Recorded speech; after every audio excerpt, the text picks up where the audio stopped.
Baik, bismillahirrahmanirrahim. Assalamualaikum warahmatullahi wabarakatuh.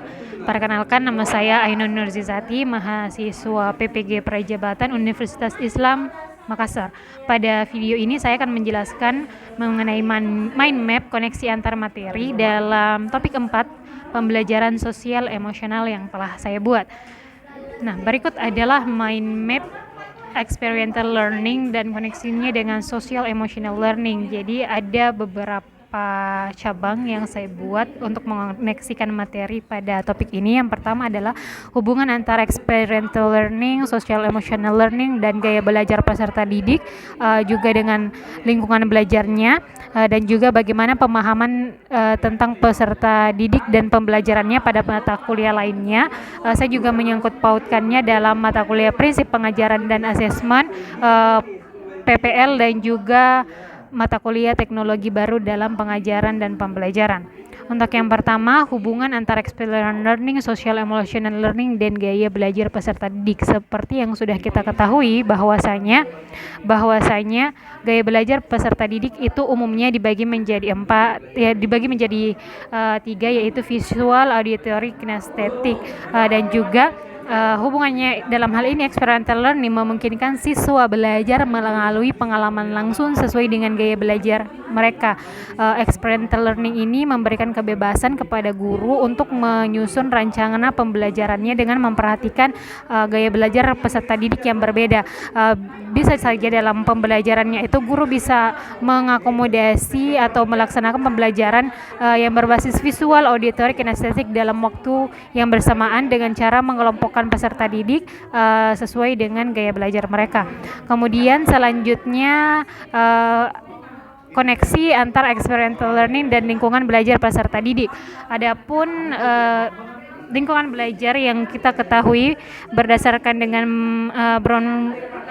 Brown Van Brenner yang menyatakan bahwa lingkungan belajar itu terbagi dari mikrosistem, mesosistem, ekosistem, makrosistem, dan kronosistem. Jadi experiential learning ini dalam halnya di sekolah yaitu hubungan antar keluarga, sekolah, teman sebaya peserta didik itu bisa kita masukkan dalam mesosistem. Jadi namun dalam pembelajarannya kita bisa berkolaborasi dengan ekosistem dan juga mesosistem, bahkan makrosistem. Kita bisa mengkolaborasikan nilai-nilai budaya dalam pembelajaran eksperimental yang akan kita lakukan.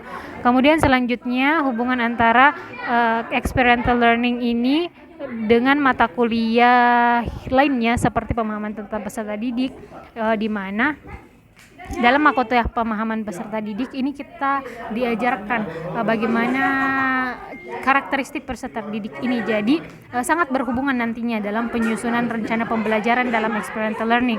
Kemudian untuk hubungannya dengan prinsip pengajaran dan asesmen adalah cara pembuatan asesmen ataupun penilaian dalam pembelajaran experiential learning yang kita lakukan.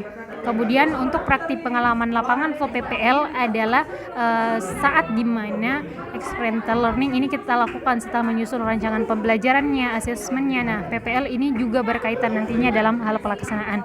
Kemudian yang terakhir adalah teknologi baru dan dalam pengajaran dan pembelajaran ini sangat berkaitan juga dengan materi experiential learning karena kita bisa memilih media teknologi yang up to date yang bisa kita terapkan, yang kita bisa masukkan dalam pembelajaran eksperiental kita. Jadi pembelajaran eksperiental kita tidak hanya berbasis tradisional, tapi kita juga bisa memilih teknologi yang telah diperkenalkan di mata kuliah teknologi baru seperti Canva, Quizzes, Kahoot, dan juga Wordward, dan berbagai website terbaru lainnya.